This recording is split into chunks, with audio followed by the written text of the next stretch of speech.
Kasih karunia dan damai sejahtera dari Tuhan Allah Bapa kita dan dari anaknya Yesus Kristus menyertai kamu. Amin. Shalom, selamat pagi saudaraku. Mari kita muliakan Tuhan dengan semua pekerjaan kita.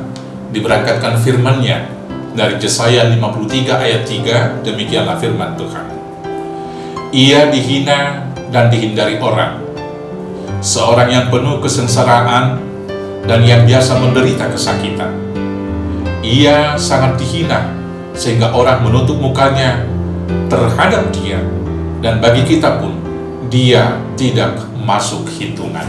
Demikianlah firman Tuhan. Saudaraku yang terkasih dalam Yesus Kristus, mari coba kita renungkan kembali Yesus yang disalib tersebut. Seorang yang baik, seorang yang lemah lembut, seorang yang penuh cinta kasih terhadap sesamanya, dia dihina.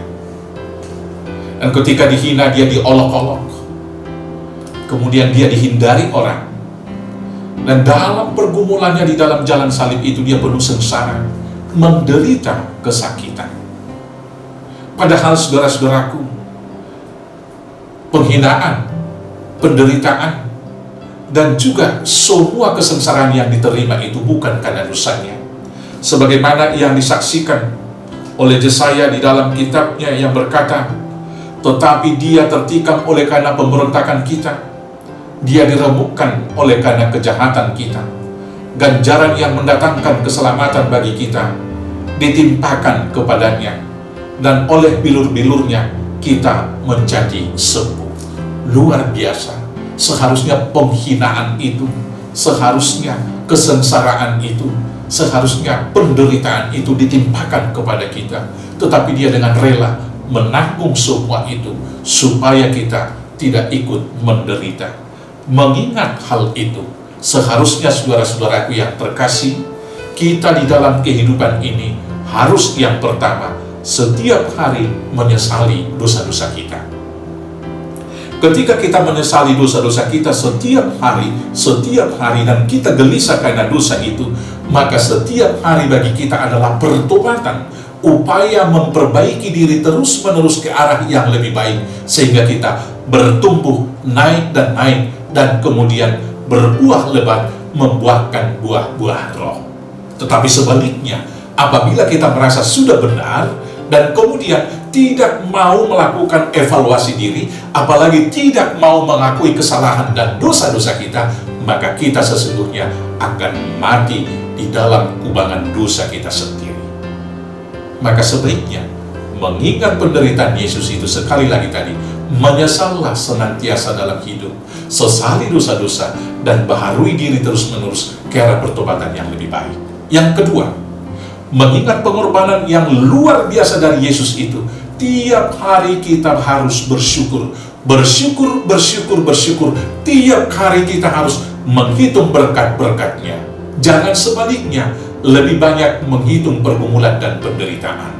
Dengan menghitung berkat-berkatnya, maka tiap-tiap hari kita akan bersuka cita di dalam Tuhan. Tetapi sebaliknya, dengan menghitung pergumulan-pergumulan, tiap hari akan serasa mencekam dan menakutkan bagi kita. Maka bersyukurlah. Yang kemudian yang ketiga, tiap hari kita harus menceritakan kebaikan Tuhan itu. Maka tiap-tiap hari adalah waktu bersaksi bagi kita. Sebagaimana burung-burung tiap pagi bernyanyi, sebagaimana alam raya tiap-tiap pagi mereka bersinar, bernyanyi dengan semua apa yang ada pada mereka. Maka kita sebagai makhluk dan mahkota ciptaan Tuhan harus tiap-tiap hari bersaksi. Karena itu sekali lagi, mengingat penderitaan Kristus di salib, kita harus tiap hari menyesali dosa, bertobat, dan membaharui diri ke arah yang lebih baik. Yang kedua, tiap hari harus bersyukur, dan memuji, memuliakan Tuhan. Dan kemudian tiap-tiap hari kita harus bersaksi, menceritakan kebaikan Tuhan. Selamat bersaksi, Tuhan Yesus memberkati. Amin, kita berdoa. Terima kasih Bapa atas cinta kasih-Mu yang luar biasa. Karena Tuhan tertikam karena pelanggaran-pelanggaran kami. Tuhan harus menderita sengsara karena dosa-dosa kami. Maka sekarang Bapa, mampukan dan ajar kami dengan Roh Kudus menyesali dosa-dosa kami tiap hari. Dan tolong bantu kami bertobat, memperbaiki diri tiap-tiap hari agar kami bertumbuh di dalam iman dan membuahkan buah-buah roh. Ajar kami tiap-tiap hari bersyukur untuk bersukacita menghitung berkat-berkat-Mu dalam hidup kami. Dan ajar kami memuji-muji dan bersaksi memuliakan Tuhan dalam semua aktivitas hidup kami. Sekarang Bapa, berangkatkanlah kami untuk bersyukur dan bersaksi dan memperbaiki diri. Hanya dalam nama Yesus Kristus Tuhan kami. Amin. Selamat beraktivitas. Tuhan Yesus memberkati. Horas, horas, horas.